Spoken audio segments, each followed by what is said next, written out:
All right, everybody, welcome to the Big Vision podcast. Listen, we have a special episode brought to you today by First Responder Blinds. Now, First Responder Blinds is a window treatment company in Montgomery. They do blinds, shades, shutters. They also do commercial. So if you're a builder and you need some high quality roller shades, give us a call. Here's the phone number. It's 334-451-9829. Now today we are sitting down with none other than Mr. Nicholas Cognasi, and he is running for sheriff in Autauga County. And today we're going to learn more about his vision, his leadership, and plans for the future of our community. The purpose of this interview is to give the public a clear picture of who this candidate is, what they stand for, and how they plan to lead with integrity, accountability, and community focus. Mr. Nicholas, welcome to the podcast. Tell everybody a little bit about yourself. Yes, sir. So my name's, call me Nick Cognasi. I'm originally from Texas, but I moved here with my family in '96. So all my extended family is still out in Texas. I grew up here mostly in Autauga County. Moved here when I was 10, 11 years old and been living in Alabama ever since. Graduate of Prattville High School, went to college local at Auburn Montgomery. I actually got my undergraduate in history and political science. I was actually wanting to be a teacher, but when I graduated in '09, it's kind of the height of the recession. Nobody was hiring teachers at the time, so some of my friends were cops, and they said, "Hey, come on, try on with the police department." So started my career at Montgomery Police Department in 2010, and since then I've just kind of evolved and currently been working at a sheriff's office now for over a decade. Married, got 4 kids together. All of them, under the age of 18, go to Prattville High School, or Prattville schools, I should say. Sports, everything, and just looking to try and, make Autauga County a little bit better, at least with what I have planned. If God willing, I'm, able to get everybody's vote May 19th. Well, that's awesome, man. We appreciate your law enforcement service. I got a question for you. Let's just hop right into this. Here's what I've noticed. I know, like so many other people, we have to travel through Montgomery for work, and we see a big disconnect with law enforcement and the younger generation. So if you're elected, what type of plan would you have to kind of bring those two groups together? Absolutely. So one of the big things that I'm running on is, and this is something that I've said to everybody that I've talked to. I'm not saying that Sheriff Harrell is doing a bad job, and honestly, I'm not even saying I believe the other candidates would do a bad job. I just believe I could do a better job. Sheriff Harrell has done a good job trying to build that connect with Field of Dreams and the fishing rodeo and things like that. But those are just one day of the year. I'm looking to try and do something throughout the entire year to try and keep, in the forefront of the younger generation's minds. So one thing I'd like to do is an Explorer program. When I was a kid growing up, they had Explorer programs, and I believe at the time it was run through the Boy Scouts. And with the Explorer program, they had police and sheriff's office Explorers programs. And with those Explorers programs, those are mainly geared towards the junior high and the high school age children. And what that is something that could be, some maybe once a week or once a month or twice a month, where after school the children can come. And I say children, but junior high, high school kids can come to the sheriff's office and learn what to do, what actually, is entails with law enforcement, because there's a big difference actually between even county and municipal law enforcement. Municipal law enforcement obviously has got the duties of patrol and investigations and crime scene, but then, counties have, jail and courthouse security and civil processing and everything like that. And they can kind of see if, hey, this is something that I want to do when I get older. I can have some experience and know what I want to do when they actually become older and they become, eligible to go through a police academy, is they'll know what they want to do. Because whenever I was in a hiring board and I'd ask people wanting to get hired, especially people that were not certified, I always asked them, hey, what do you want to do once you, maybe get a year or two of experience under your belt on the streets? What do you want to do? And that not only would help benefit people that want to do law enforcement. I know Montgomery County Sheriff's Office has a great Explorers program. It's something that I looked at in trying to replicate. And, a lot of those kids as well, not necessarily want to go into law enforcement, but maybe they want to go into the military. And that kind of gives them some structure that they know, hey, this is what I need to do if I go into the military. And then going into the younger crowd, there's a junior deputy program. It's something that is done during the summer, where it be a week, 2 weeks, maybe 3 weeks, where everybody under junior high can come and they can see what they do. It's kind of like the touch a truck kind of situation where they can maybe get inside. They can see canine demonstrations, or learn about their programs, or firearm safety. If you see a gun, tell a parent kind of deal. It's just, that's the kind of situation where, if willing, I'm elected, I can bring that to Autauga County and try and engage into that, next generation. And at least, when those kids that maybe have gone through a junior deputy program or an explorer program, when they get into adulthood, and if they don't want to go into law enforcement, they'll at least know, hey, this is what I know. That's, deputy so-and-so or sheriff so-and-so. I know that person. I went, as a kid, did explorers programs or junior deputy, and I, they came and talked to us and that kind of stuff. Awesome. Here's my next question. Fentanyl is real big on the streets right now. Yes, sir. And what steps would you take to reduce these drug-related crimes and overdoses in our area? Well, unfortunately, before fentanyl, it was, something else. And before that, it was something else. And, unfortunately, there's always just something that comes up. And unfortunately, a lot of the law enforcement is reactive instead of proactive. And, something I learned in my law enforcement career is that no agency can do it all. There always has to be cooperation and, some sort of memorandum of understanding in between other law enforcement agencies. Just because, if I'm a law enforcement officer in one county doesn't mean that criminal knows, hey, I'm only going to do my crime here because this is where I can get caught. No, they're going to go into another county, whether it be Elmore County, Montgomery County, Dallas, Jefferson, whatever it may be. And, that's where, task force are, a huge help. And then something else that Governor Ivey has done that I feel that can be expanded more into the river region, because it is a metro area crime unit, is the MAX unit that Governor Ivey has created because of the crime problem in the Montgomery area, and it's kind of spreading out to other jurisdictions, other counties.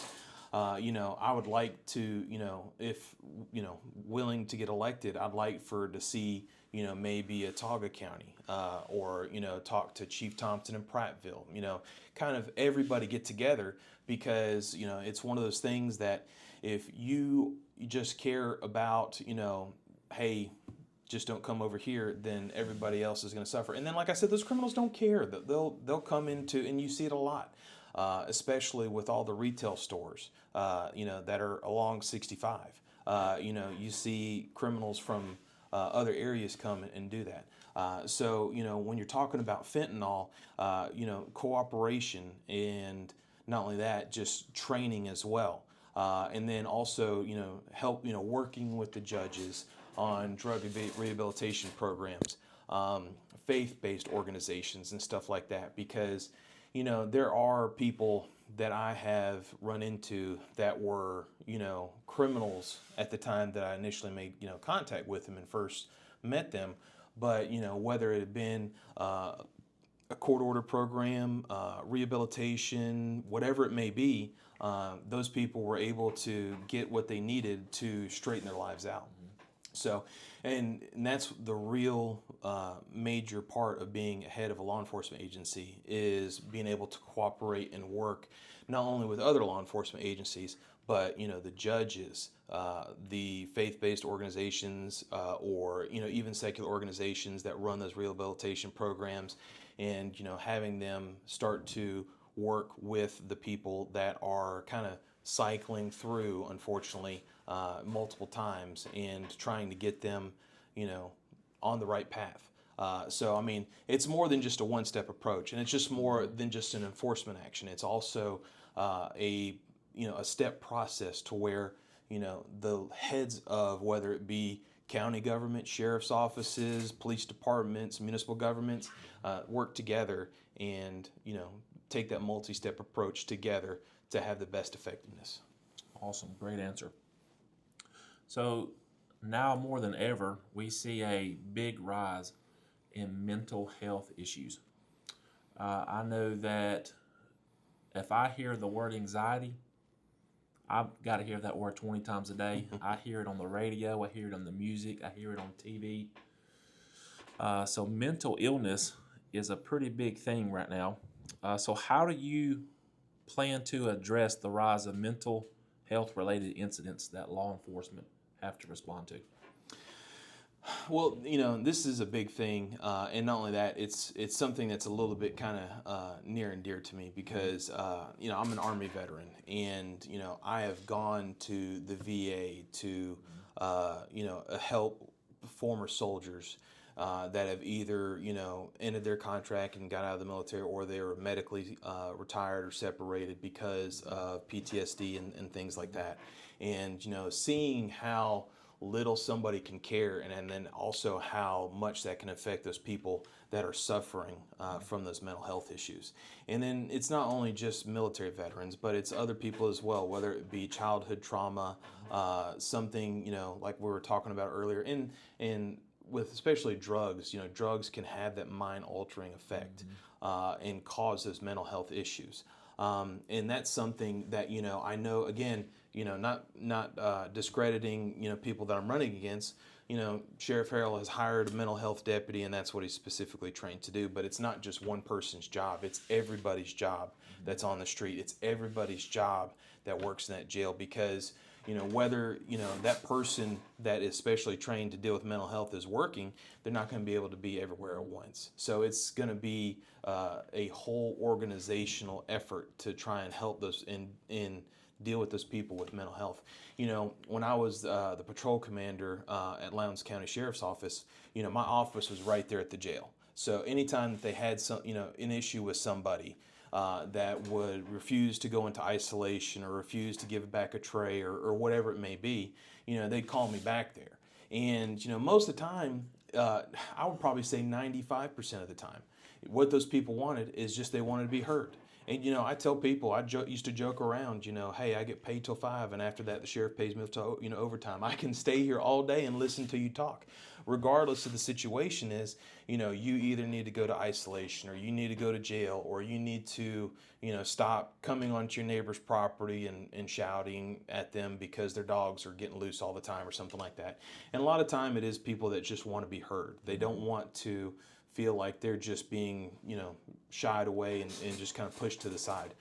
So I mean, that training that is available for not only just one deputy, it's available for all deputies, it's available for all jailers. And fortunate enough, living in, near Montgomery, is that you have numerous academies. You have an academy in Montgomery, you have an academy in Selma, you have AUM, you have Alabama State, you have Faulkner University. All those places offer training, continuing ed training for law enforcement and for jailers. And most of the time it's free, just because the fact that a lot of that training is stuff that is seen important, whether it be by the state or the federal government, and they get grants, and they get those grants to be able to offer that training for free. So they got to offer it to so many people a year to be able to continue to get those grants. So, that's something as, sheriff, if elected, that, I would make sure that our deputies and jailers are trained with mental health responses. And whether it be mental health, people that have autism, people that have some sort of mental disabilities or handicaps, or physical disabilities or handicaps, whatever it may be, that's something that, it's not like to where you can just, hey, stay out of here. If you do it again, you go to jail. It's something, hey, this is what's going on. Why are you doing this? All right, this is why you're doing this. Hey, this is the reason why you can't do this, and try and explain a little bit better. I understand that we can't have one person out on a call for hours, but you can spend that little extra time, and that really does make a difference. And then not only that, whenever they see that individual, that deputy or jailer again, they're more likely to be able to listen to what that person says. Hey, if he told me I need to stay out of this person's yard because their dogs are getting into my yard, hey, he's listened to me before. He's been cool with me. He hasn't been a total butthead. You know what I'm saying? He hasn't been like the usual, law enforcement encounter that I've had before. I'll listen to him, that kind of deal. That's awesome. On the opposite side of the coin, a lot of people don't understand what law enforcement have to deal with on the day in and day out. A lot of them are husbands, fathers. A lot of them have their own responsibilities to take care of. And, it can be quite difficult because, let's just say, God forbid, there's a terrible wreck. And, the officer usually are the first people on the scene. And they have to see this. Absolutely. And the day in and day out. Would there be anything you would like to do for the officers for their mental health? Absolutely. So, one thing... that I feel that it's kind of like a two-prong approach that I feel that one would benefit the organization as a whole, and the other would benefit as an individual. There's been studies that people have say that people that exercise regularly are more mentally healthier, just because they're able to process what's going on better, because their body is able to process strenuous activity or whatever it may be. And then also just individual therapy, whether that be talking to a fellow coworker or actual talking to a licensed therapist. By the looks of me, I don't look like I work out, but I work out at every off day I can. Like this morning, my kids got my water bottle and didn't screw the top on all the way, so the first thing I did when I got to the gym, I go pull back and my whole water spilled on me, so I had a cold plunge in my truck. That physical activity, and then that individual therapy, whether it may be, like I said, with a coworker or a licensed therapy. I'm peer support group certified through the Alabama Law Enforcement Peer Support Group. There are definitely things that can help with that, especially if there's a loss of a coworker in the line of duty. That's something that I've gone through several times, unfortunately, in my career, whether it be an auto accident or by a suspect. In regards to that, talking to somebody that has had similar experiences, and then same thing, dealt with this in the military as well. You're more likely to open up to somebody that's been through this kind of same trauma that you've been. So peer support is a big thing, and then also just kind of that licensed therapy, because even though I'm peer support certified, it's one of those things that I couldn't tell you what kind of maybe mental or emotional exercises that you can do to help relieve you of that stress or relieve you of that trauma.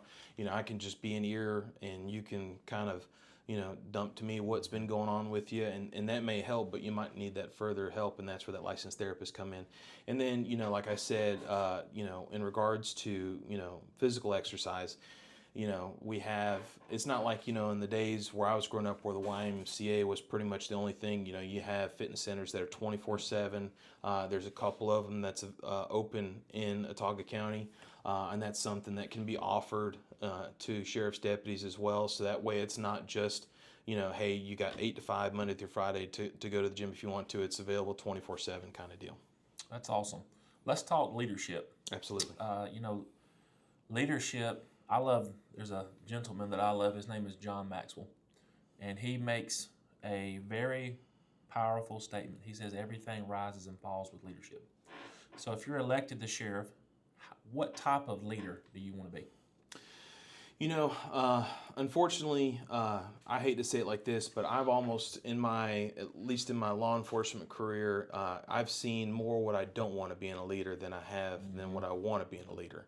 I've had some great examples as leaders in law enforcement. And then, having been a commissioned officer in the Army, and then also having hold some authority in law enforcement as well, I've been to some leadership classes. In regards to leadership, it's always want to make sure that you are setting an example. You are making sure that everybody is judged under the same rules and policies. There's not rules for thee, not for me. And that doesn't even necessarily mean for the leadership. That also means for the people that are kind of like in cliques or groups that are kind of friendly with leadership. I've always, and that's one thing that I cannot stand, is to see somebody do one thing and somebody else do the other thing, and then this person gets punished but this person doesn't because they're friends with somebody else that's kind of higher up in the chain kind of deal. That's a huge morale killer, and it's something that especially having talked to other people that have left organizations and agencies that have come and wanted to either, hey, what do you feel about this agency, or hey, can I get a job here, kind of thing, and they ask, hey, this is why I left here. It's because there's a clique, and those people can do no wrong, but everybody else has got to follow a completely set of different rules. That's something I'm a huge stickler about, I guess you could say. And then also making sure that everybody is not just treated as a number. When I was in patrol commander, there was people that asked off. There was one deputy I remember who got into jiu-jitsu, and he wanted to go to a jiu-jitsu tournament. It was his very first jiu-jitsu tournament. But if he had asked off that day, that would put our deputies on patrol below what we need to. So, hey, that's my off day. I might have stuff planned, but hey, I'm going to come out and I'm going to cover that shift for that deputy, because I want to make sure that deputy can do something. He's worked, a year in trying to improve his jiu-jitsu. He wants to go to this tournament so that way he can kind of see where he stacks up. And whether it be something like that, or, Christmas or Thanksgiving, especially, kids get older, they don't, my teenage boys, they don't want nothing to do with me anytime during the normal weekday. But, when it comes to Thanksgiving, they, almost don't want to, it's like pulling teeth trying to get them to come to a family function, because, we're just going to sit there and eat and not and talk, that kind of stuff.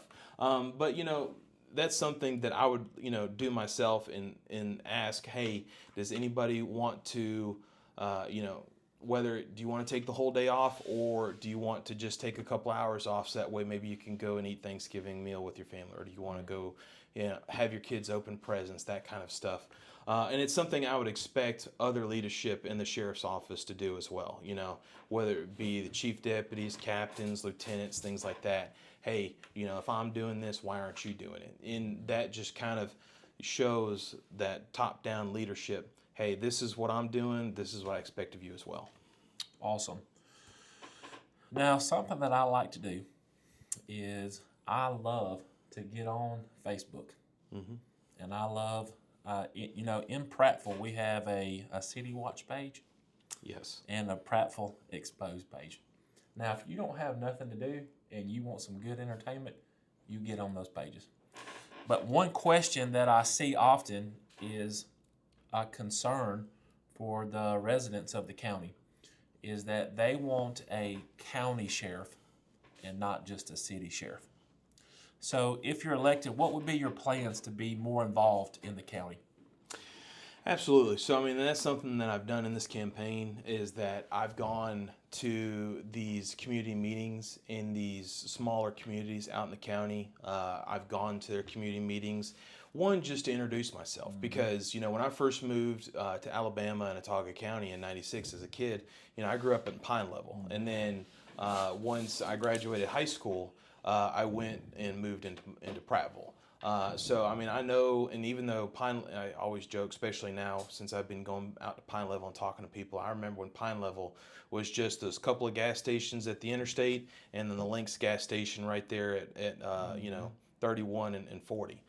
There was not Piggly Wiggly or or even a Subway. I remember Subway opened up right when I moved into Prattville. I was like, are you kidding me? There's finally a fast food place, just around the corner, and I don't have to drive 15 minutes into town. But, going to the community meetings, and then not only that, I would like to not just be the one going into the community. I would like to have deputies that are assigned to districts that stay in those districts until they get reassigned or they get promoted. Because, once you are patrolling community and you get to know the people in that community, you are invested into it. Not only that, you also kind of know who I guess you could say the kind of usual suspects are. You go to a house and it's broken into this certain way, and this certain thing is stolen. That sounds like Joe down the road. I guarantee you he's probably the one that did this. And you can help solve crime that much faster because you get to know the community and you get to know who's in it and who does what. So, on top of going to the community meetings, I'd like to be able to host community meetings as well, and not just me go out there, but have the deputies that are patrolling those communities as well go out and be seen at these community meetings. Having gone and started this campaign, people have reached out to me, and this is something that I know is kind of the bane of every rural community is, people driving four-wheelers and side-by-sides going 40, 50 miles an hour down the road. Yeah. You know what I'm saying? Yeah. So it's one of those things that, you don't hear about those issues unless you're, out in there and you're seen and you're at those community meetings and, maybe hosting some yourself. And then, going to the events as well, whether it be 4th of July barbecues, Christmas parades, whatever it may be, you go out there and you be seen and you connect to the people. So that's my hope and dreams if I'm able to get elected. Awesome. I have the opportunity to be really good friends with a lot of law enforcement. And, I'm a very pro law enforcement type of person. I believe the Word of God in Romans 13 speaks about government, law enforcement, and stuff like that. And I know a lot of them who have left certain departments because the work atmosphere was so toxic. They left a job making more money to go to a place where they had a commanding officer who looked out for them, who took care of them, and let them do their job. So if you're elected as sheriff, what's your plan on keeping a good atmosphere amongst the deputies and staff? It's definitely one of those things to where, and I hate to say it like this, I always tell people I train, it's not if you get a complaint, it's when you get a complaint. Yes. Because it's always going to be, I'm, dealing with somebody on their worst day of their life because, something terrible happened. Otherwise, law enforcement wouldn't be called there. But, for you, it's just 12 o'clock on a Tuesday. And, when you're describing to that person, hey, this is what I can do, this is what I can't do. Big thing, just dealt with this yesterday. Somebody got into it with their significant other and they want them kicked out of the house. Well, ma'am, I understand you would love for me to be able to do that, but that person has a right just as much as you do as well, and I can't do that. I'm not going to violate your constitutional rights just like I'm not going to violate their constitutional rights. So, when people hear into the news, they call law enforcement out there and they want to hear what they want to hear, but if they don't hear it, that's when they start concocting, later in the, in the day, oh, man, that person was just a total, butthead and mean and, said this and that. And, I was been in law enforcement long enough. I remember when there weren't body cameras. I remember when there was only a VHS tape in the trunk and you had the dash camera and that was it. So I loved when body cameras came around just because the fact that I knew that was going to cover a lot of those, complaints that, people just didn't get the result they wanted, so they want to be able to complain on you. And one thing that I saw under, certain leadership is, man, all right, you have a complaint. What's your complaint? 10 minutes, I'm going to pull this body camera. All right, here's the body camera. Let me call that person if they're working. If they're working, hey, let's go ahead and sit down here. Let's watch this body camera together. And they'll sit there and watch this body camera together right there in the sheriff's office at his little meeting table and watch the whole thing. It could be a 5-minute traffic stop, or it could be a 30-minute call of a domestic. All right, now here's what happened. I don't see where he said that. I don't see where he called you that. So what exactly are you trying to say? And boy, I tell you what, if you call people out and show them that body camera video, boy, that eliminates, probably 98% of all issues. Hey, he might have yelled at you because you were yelling at that person, and hey, he's got to speak up loud enough to be heard, That's right. That kind of stuff. So in regards to that, having the back of your people, and not only that, just kind of showing them the process of hey, this is how we take care of this. I don't want you to think that anything is going to be nothing that's not above board. This is how we handle it. This, you can see, this is taken care of, and also just make sure that they're there, kind of on every step of that way, because the newer generation that I see, I'm training a new deputy right now that has been on the streets for 4 weeks, and he's just 21 years old. And surprisingly, the first thing that he said when he came to me was like, I just don't want to get sued. I just don't want to get sued. I'm like, man, if that's what you think about when you're doing your job, you're not going to be able to handle it effectively.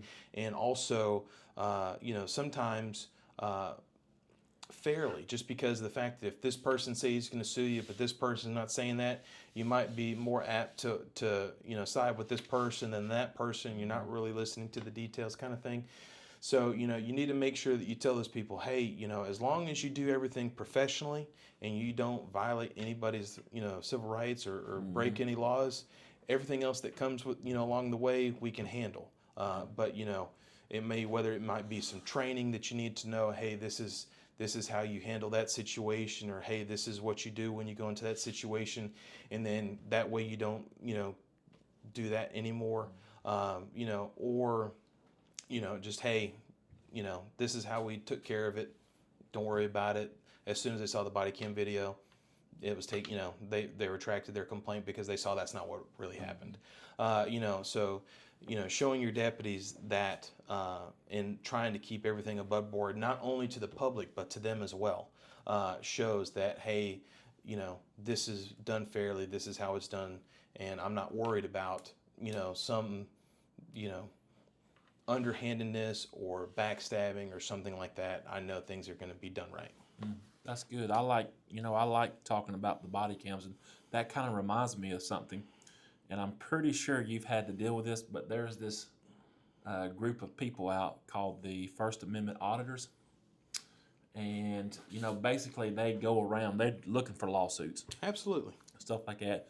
But how do you train deputies to understand the people's constitutional rights, what they can do, what they can't do, and how to effectively just law enforcement in that little area right there?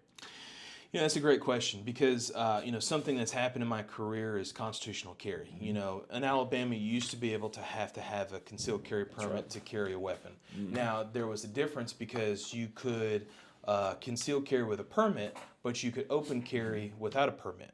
And so before then, you would have people walking through parks with a shotgun or an AR-style rifle slung around their back, and they were kind of doing the same thing that the First Amendment auditors are doing that you see nowadays on YouTube and whatnot. And when concealed carry constitutional carry actually passed, I reached out to the NRA, I reached out to the Gun Owners of America, I reached out to Bama Carry, which is the state organization, to see about maybe getting some sort of training for our deputies, because laws constantly change, and you need to make sure that you're abreast on the new updates of the law, because you don't want to apply old law to a current situation So, I mean, honestly, as a sheriff, I wouldn't mind having one of those First Amendment auditors come and maybe with somebody for the district attorney's office and put on one of those First Amendment auditors classes because, hey, I'm not saying that I'm not saying every one of those people are a legal scholar, but some of those people, hey, have done their work, and that's how they know, hey, this is where I can go, this is where I can't go. So they know how to kind of push those boundaries, and then maybe have somebody, like I said, or from a district attorney's office, or like I know attorneys have to have so many free hours of pro bono work to keep their license, have them come as well and teach a class about that, just because of the fact that, one, you want to make sure that you aren't violating somebody's rights, and two, you want to make sure that you protect what areas you're supposed to protect. So if there's an area where that person's not supposed to go, like they can't go past the gate on Maxwell Air Force Base, even though they might think there's some law from 1842 that's a naval law that they can do so.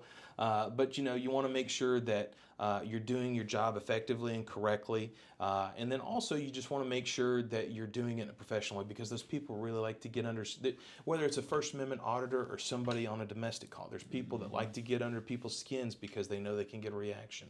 And when you go to a police academy, that's something they're supposed to teach you and train you, but it doesn't always happen. So it's that continuous training that you want to give your deputies and your jailers and your front desk staff, to make sure that they know what they're supposed to do and what they can do.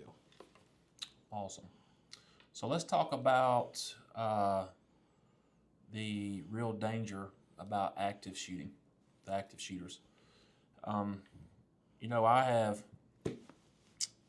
love church. I love the community I get in church. Some of my most meaningful relationships has happened at church. And I know it's it's getting more and more where we see in the news all the time about people just going in and shooting up churches. Not only churches, but a real area of concern is our schools.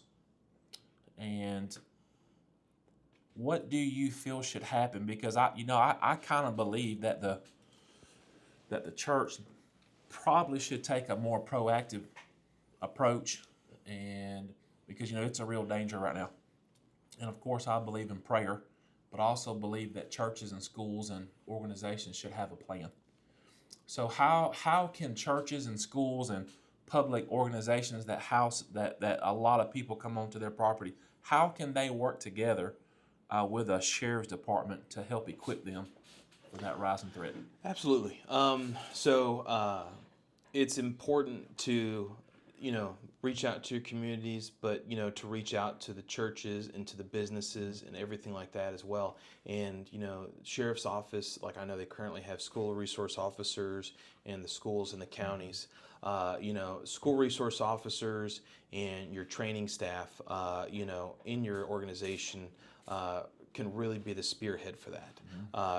As in law enforcement, I'm a firearms instructor. I'm also run, hide, fight. That was back, put on by the Alabama Department of Homeland Security before the Aaliyah merger. So I've actually taught some of those classes to churches in Lowndes County.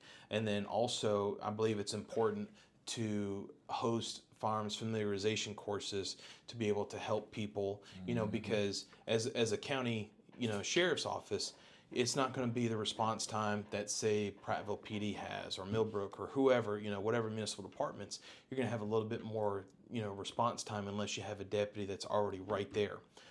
So it's important for people to be able to understand, this is what I can do to protect myself and my loved ones. In the firearms familiarization classes that I taught to the citizens, I had somebody from the district attorney's office there to go over stand your ground laws and to kind of say, hey, this is what the law says, this is what it means without all the legalese sort of thing. And so it's a multi-step approach, and to where you can have firearms familiarization courses with those people in the county. And that's a service that can be given once a year, twice a year, however long, to make sure that everybody has the availability to do it. Because hey, I don't want I don't want to miss this firearms familiarization course because it got work this way. I don't worry. They're going to have another one in 4 months. Here's the date. I can make sure I go to that one. And then also, same thing with those run, hide, fight courses. With the run, hide, fight courses, what I taught, there was a group of churches that were under the same umbrella that were, part of that organization.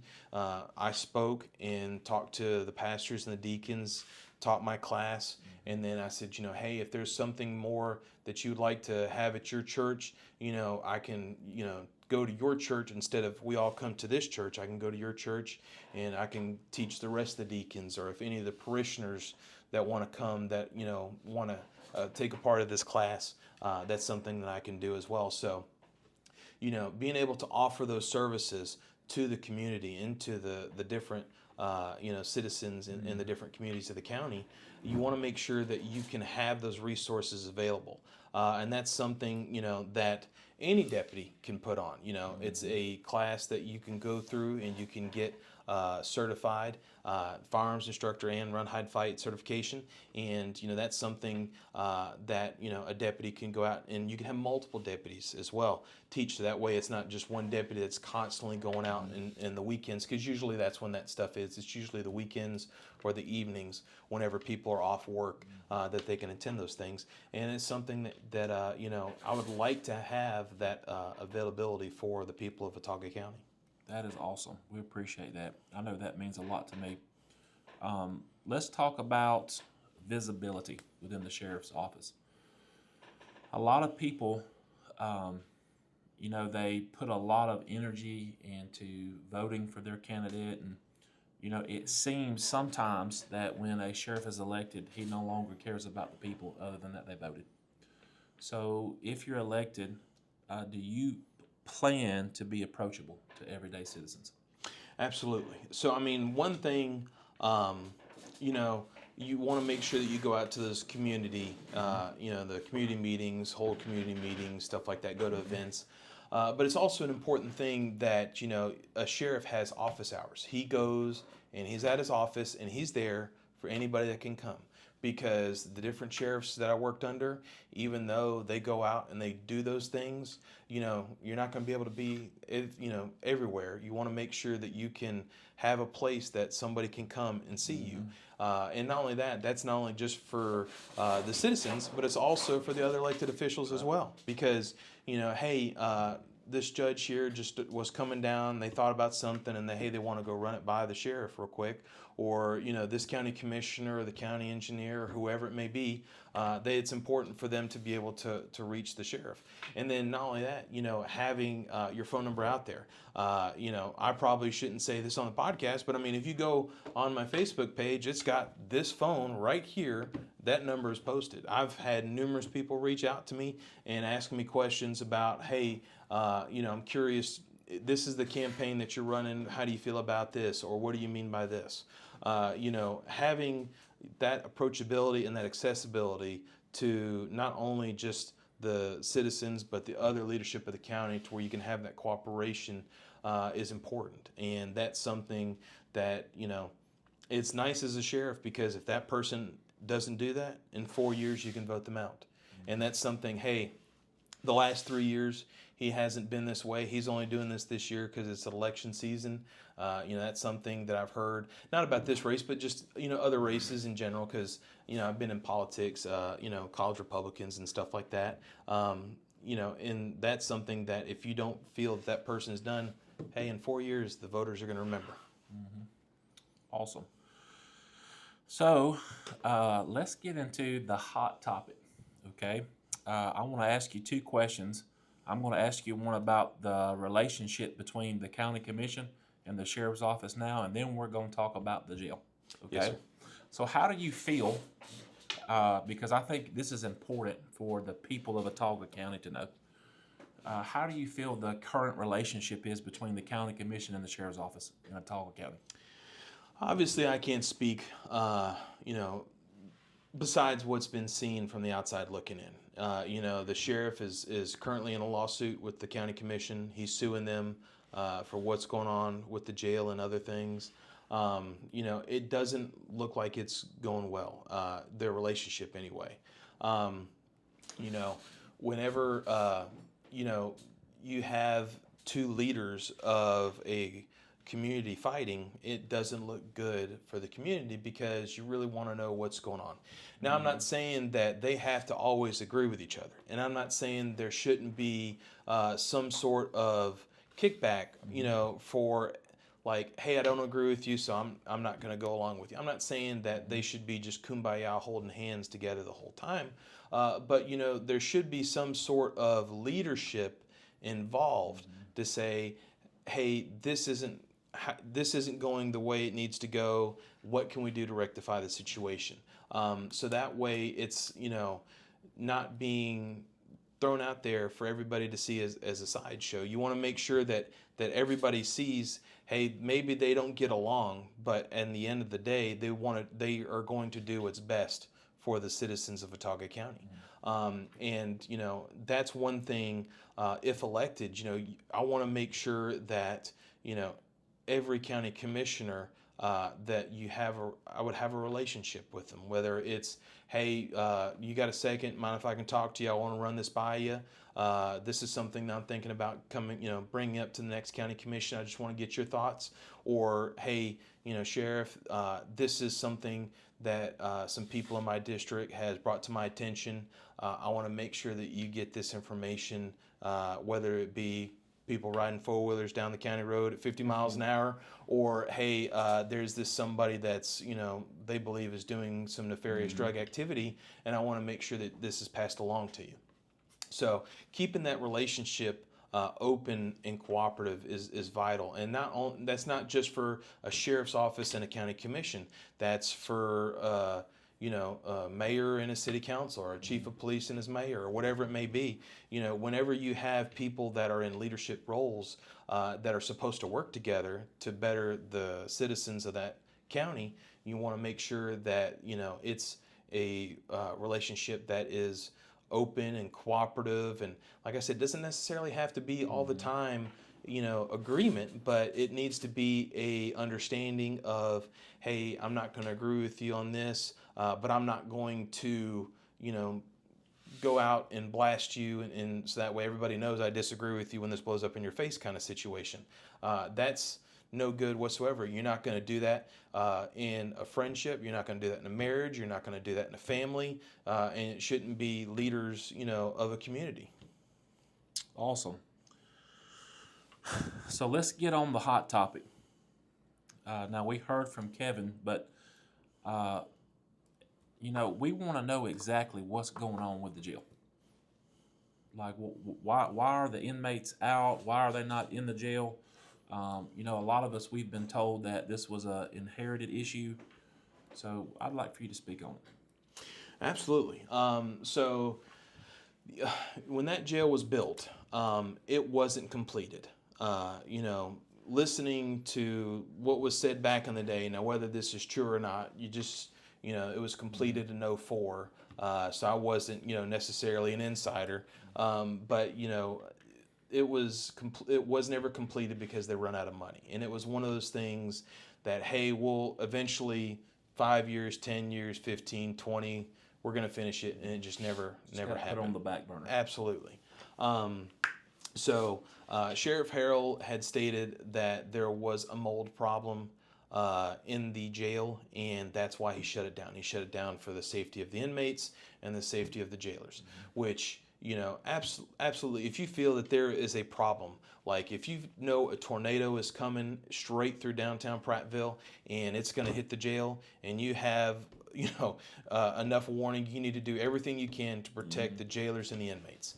But, you know, I'll say this, I have somewhat unique perspective, is that Friday before the jail shut down, I was at that jail picking up an inmate that was being housed for Lowndes County. So I had gone into the jail, you know, went inside, sat there, waited until he got ready to be picked up, and I picked him up and took him on to his court date. You know, when I saw the jail, was it just covered and decrepit with mold? Not from what I saw. I'm not saying that it was not there. I have talked to, and it's just people have reached out to me, people that I knew before I started running, people that I've got to know after I started running. They said, absolutely there was mold and, in these places and stuff like that. So it's one of those things that you're going to have 20 different sides of the story. If you ask a person, they're going to have every different sides of the story. I'm not disputing the fact that it was such a safety, because I'm not, certified mold inspector to say. Now, I will say that, when it comes to the jail, every jail that I've been to, there needs to be certain things that are done to prevent those things. And that's something that, every jail needs to do, certain cleaning, painting, stuff like that. When the jail is finished, that's something that needs to be made sure that happens, to make sure that we don't have this issue again 20 more years down the road. So when it comes to the jail, what's been done has been done. It's in the past. Now, I definitely believe that, we've spent over $15 million on the jail so far. And not necessarily just the jail, but also the HVAC system for the entire courthouse. Because from my understanding, that's where the issue all came from. Whenever the HVAC system was last replaced, it wasn't done correctly, and leaks came in, and that's what caused a lot of the issues that we're dealing with nowadays. Whenever you're dealing with that, you need to make sure that it's done in a planned approach. Hey, this is how we're going to fix it, and then the county commissions are the ones that control the purse. So you need to come up with the plan, make sure that everybody agrees with it, and then execute the plan. That's one thing that I'm not sure where the communication broke down between Sheriff Harrell and the county commission that led to this situation, but there are things that can be done to rectify and remedy it. I know me and Kevin have somewhat of the same plan on making sure the jail gets finished properly and being able to house federal inmates there, because just like when I was there the Friday before the jail got shut down, we were paying Autauga County to house that inmate. So the federal agencies do the same thing. And whether it's federal agencies or whether it's another county in the state of Alabama, if you don't house that person in your county jail, you pay somebody else to house that person. And that's an opportunity that Autauga County is missing out on. From my understanding, we used to have federal inmates, but we don't have them anymore. That's something that, whenever I was the patrol commander, I've had a good relationship with the local U.S. Marshal in Montgomery, and they had reached out to me and said, hey, we're looking to try and maybe get some more areas that we can house our inmates. Would you mind talking to the sheriff and seeing this is something they're interested in? So, I know, what is needed and what's can be, afforded to us for that monies, but also something that I would like is to have just that third set of eyes. If you have federal inmates in the county jail, and I've heard some people mention, we're not trying to have El Chapo at Autauga County Metro. It's not El Chapo. It's, people that are military arrestees, because, military establishments don't have temporary holding facilities for long term. Like if you got arrested for a DUI, yeah, you can stay at some place for 24 hours. But hey, if you're arrested for domestic violence and it's going to be several weeks before you see the JAG, we need to put you somewhere. And then other different, federal crimes. It's another set of eyes. So if you have another set of eyes besides just the sheriff's office, besides the county commission, if you have somebody like the U.S. Marshals that come and say, hey, we need to come do an inspection of the jail, make sure that you're following our rules and guidelines, and you have a safe space for our inmates, because we don't want to get sued as well because they're living in deplorable conditions. That's something that I believe that could also benefit us as well, because, you're not going to just have to trust the sheriff's office or trust the county commission on what's going on. You're going to have a completely set of different perspective on what's going on there. Awesome. I appreciate that. So tell us how faith has shaped your life.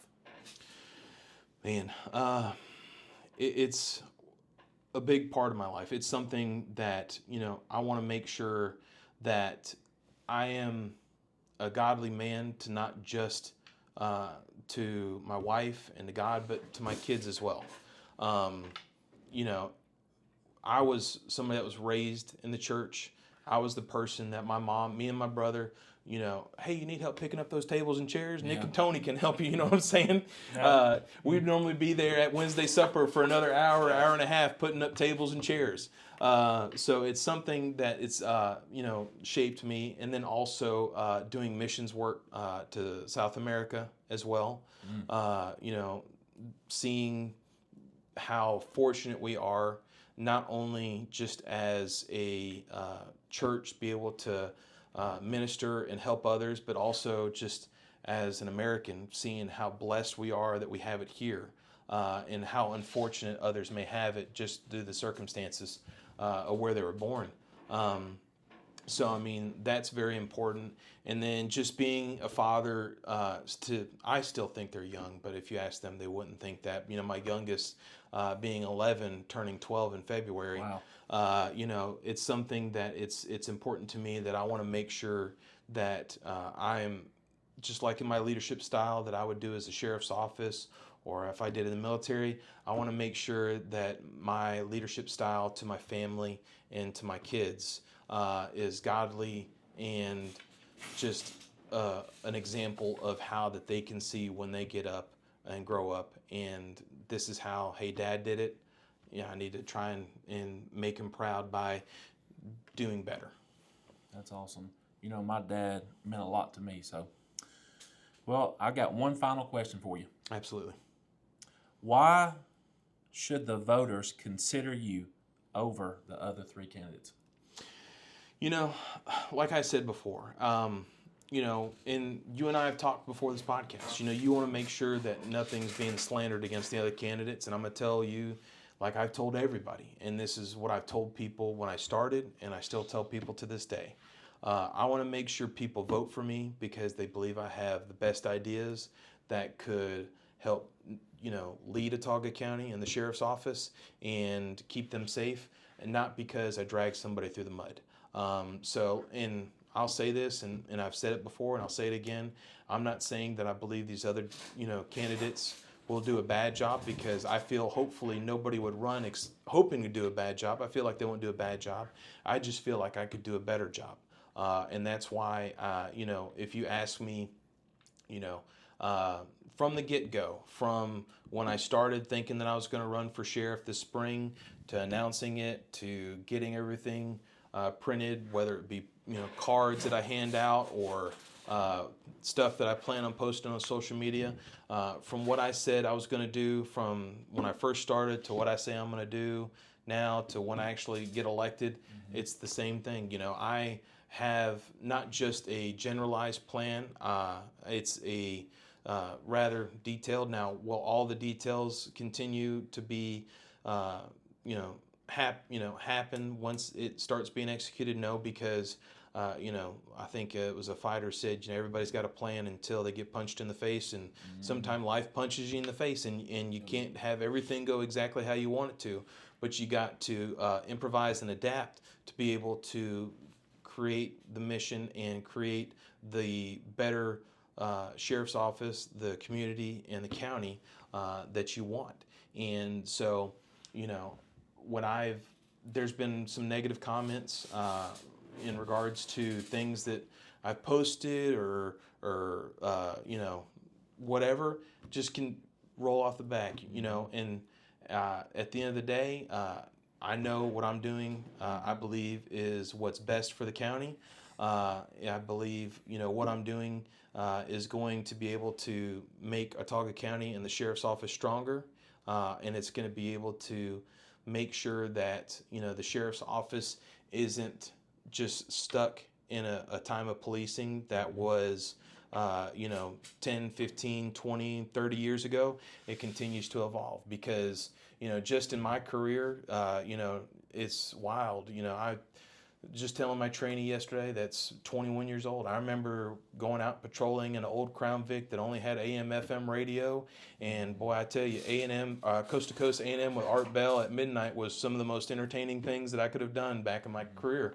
But now you have, body cams, drones, just a myriad of other things that you have available to law enforcement. And I want to make sure that whether it be through a grant that we can apply for to make sure that it doesn't cost the taxpayers money, or we take the taxpayers' money that we're allotted and use it fully, use it to the best of our ability. We want to make sure that, hey, this is what we normally get. This is $500, but hey, if we go over here, this is $120. Mm-hmm. Why are we not getting the $120 when it's the exact same thing, just different name brands?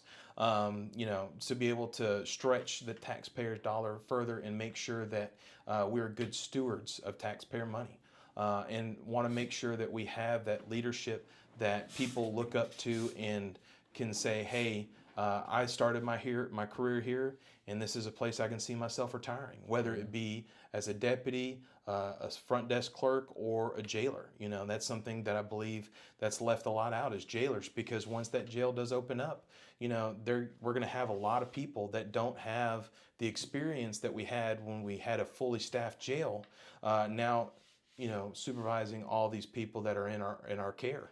And that's something that I want to make sure that we have the ability to handle once that time comes. And with that, good leadership, that's where that can happen. And so I believe if, the voters that look at me will see that, this person has a plan, and it's a well thought out plan.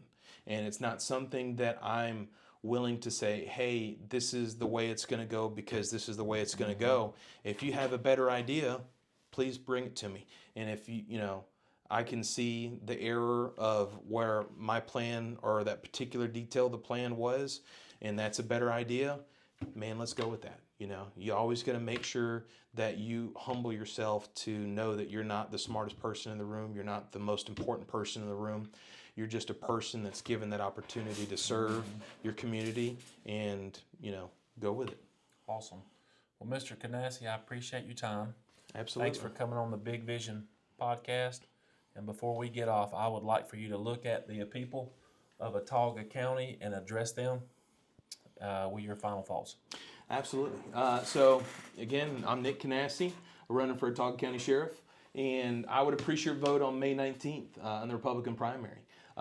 You've heard some of my plan and what I would do as your sheriff of Autauga County. And if you have any questions, please feel free to reach out to me on social media. I'm on, Facebook, Instagram, X, TikTok, everything. I respond to every message. And like I said, my phone number is on that Facebook page. You're more than welcome to call or text me. I'm willing to talk to everybody, tell them my future, and if they have any questions, the future for the Sheriff's Office, and they have any questions for it, I'll answer them. So please do that, and I'd appreciate your vote May 19th. Thank you so much. Also, to the people of Autauga County, we look forward to having Ty Thompson and Sheriff Harrell on the podcast. So make sure you guys stay tuned, and remember, on May 19th, go out and vote. That's what makes America great. We are a constitutional republic that is for the people, by the people, and if we want it to stay that way, we, the people, have to go vote. So may the Lord bless and keep you in every way. We love you. See you soon.